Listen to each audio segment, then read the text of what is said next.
एक बार मैं ट्रेन से यात्रा कर रहा था। दिन का समय था और मुझे बहुत भूख लगी थी।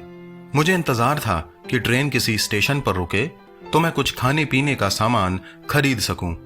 बहुत देर के बाद एक बड़ा स्टेशन आया और मैं बिना समय गंवाए ट्रेन से उतरकर खाने के लिए कुछ लेने गया। ट्रेन से उतरते ही जो पहली दुकान थी उससे मैंने पूड़ी और आलू की रसेदार सब्जी खरीद ली। पूड़ी और सब्जी दोनों काफी देर की बनी हुई लग रही थी और ठंडी थी, लेकिन मैंने खरीदा और खा लिया क्योंकि मुझे बहुत तेज भूख लगी थी और मुझसे सब्र नहीं हो रहा था। पूड़ी सब्जी खाने के बाद मैं थोड़ा सा आगे बढ़ा तो देखा एक और खाने का आउटलेट था जो दाल भात, डोसा, पूड़ी सब्जी और 2-4 चीजें और दे रहा था। और सबसे अच्छी बात यह थी कि सब खाना ताजा और गर्मा गर्म था। मुझे अपनी गलती पर बहुत दुख हुआ और सोचने लगा कि अगर मैं थोड़ा सब्र कर लेता और आगे बढ़ जाता तो मुझे बढ़िया और उत्तम भोजन मिल जाता। मित्रों, क्या हम में से बहुतों के जीवनों में भी ऐसा ही नहीं होता है?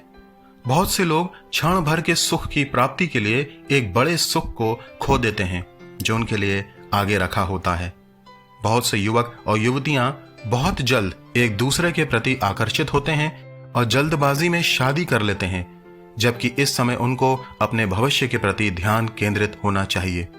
लेकिन कुछ समय के बाद ही उनमें छोटी छोटी बातों पे मतभेद शुरू हो जाते हैं जो आगे चलकर एक भयानक रूप ले लेता है और उनके आपसी रिश्ते टूटकर बिखर जाते हैं। जिन्होंने हर परिस्थिति में साथ साथ रहने का वादा किया था, आज एक दूसरे को देखना भी नहीं चाहते हैं। ऐसे लोगों से बात करने पर वे यही कहते हैं कि हमसे गलती हो गई।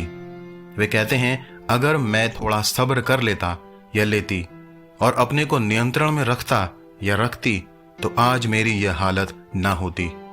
इन लोगों को एहसास होता है कि क्षण भर के सुख के लिए इन्होंने अपने जीवन में आने वाली उत्तम वस्तु को खो दिया।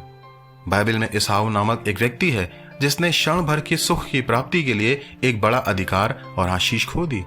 बाइबल उसके विषय में इब्रानियों 12, 16 और 17 में कहती है, ऐसा ना हो कि कोई जन व्यभिचारी या एसाव के समान अधर्मी हो जिसने एक बार के भोजन के बदले अपने पहलौटे होने का पद बेच डाला। तुम जानते हो कि बाद में जब उसने आशीष पानी चाही तो अयोग्य गिना गया और आंसू बहा बहा कर खोजने पर भी मन फिराव का अवसर उसे ना मिला। लेकिन आज आपके पास मन फिराव का अवसर है, इसलिए आज ही यीशु के शरण में आकर अपने को समर्पित कर दें।